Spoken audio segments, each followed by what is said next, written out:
Chairman, thank you. I believe that it's in the U.S.'s national interest, our security interest, for Ukraine to be successful in defeating the Russian invasion. I'm concerned with the consequences of Operation Epic Fury on that ability of Ukraine to succeed in defending its borders.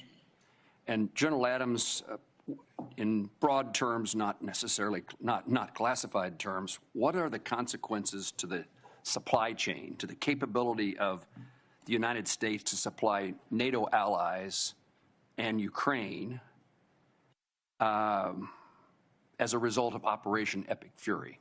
My question is that usual problem of how do we do both? Are we doing both? Is U.S. support maintained or diminished for Ukraine as a result of Epic Fury?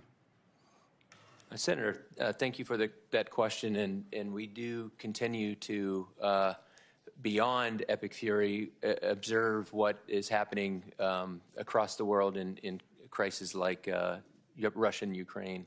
Unfortunately for the situation there now, just based on the force composition and the delta between the Russian forces and the Ukrainian forces, the advantage is to the Russians.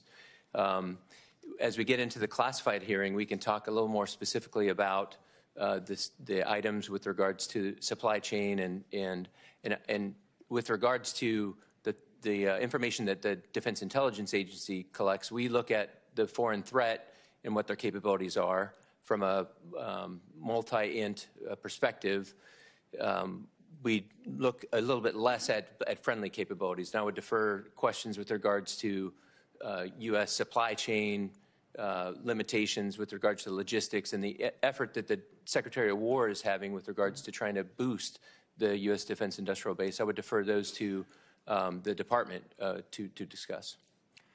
Well, General, please be prepared for the classified session for me to continue to pursue this. I mean, our supply chain issues are not classified in the sense that every hearing I'm in as a defense appropriator has officials from the Department of Defense testifying about the need for further assistance. And really, I'm asking for the facts of what has happened as a result of Operation Fury, Epic Fury, in the last few weeks in our supply to Ukraine and our NATO allies who are supplying Ukraine. Yes, sir. The department is executing a comprehensive, in fact, the Sec War has gone around the nation to boost the defense industrial base. We know for a fact that we have to increase our defense industrial base capability. Its impact based on the munitions expended during Epic Fury will be an impact, but we need to boost it. The efforts are underway to boost it, and sir. Well, I'm interested in helping accomplish that goal. Director Ratcliffe, perhaps along the same line, I assume let me first of all compliment you on your public service. I appreciate you. And that's not my usual town hall meeting when I get a compliment from somebody who then follows it with a but.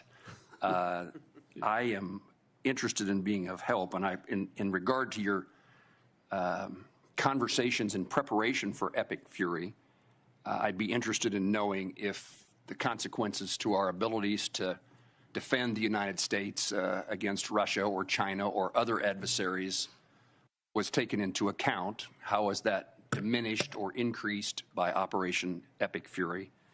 And particularly in this instance about what it means, was the conversation had about what it means to our ability to help Ukraine defend itself? U.S. support for Ukraine includes military and other assistance, but also we've undertaken economic sanctions against Russia for their invasion of Ukraine. And Epic Fury has caused a significant increase in oil prices, and the administration has waived sanctions against Russian oil companies, which are reported to say that Russia is receiving $150 million per day additional dollars as a result of the waiver. What can you tell me about our plans or your understanding of what's transpiring as a result of Operation Epic Fury in regard to those oil revenues that are now being generated in favor of Russia and the lifting of the sanctions, at least for a temporary period of time? Senator, thanks for the compliment, I think. I'll start with a couple things. What I would tell you is the same military and intelligence professionals who delivered, not just for the administration, but for the American people, a flawless intelligence picture and flawless military operations in Operation Midnight Hammer and Operation Absolute Resolve are the same folks involved with Operation Epic Fury. And so I hope that provides you some measure of comfort with regard to how detailed, how thoughtful the approach was to the current operation. And that's why I think that to mischaracterize it as it is being done in the media is a disservice to the folks involved in what is a very specific campaign that is different than the two that I mentioned before. It's why the president came out and said, this isn't over in a matter of hours. This is a 4 to 6 week campaign, and that it would come at some cost because the goal of the president and the administration is to address a 47-year problem, the most destabilizing force in the Middle East for the last 47 years, one that has frankly been watered, fed, and nurtured by policies of prior administrations that has allowed them to become the threat that they have.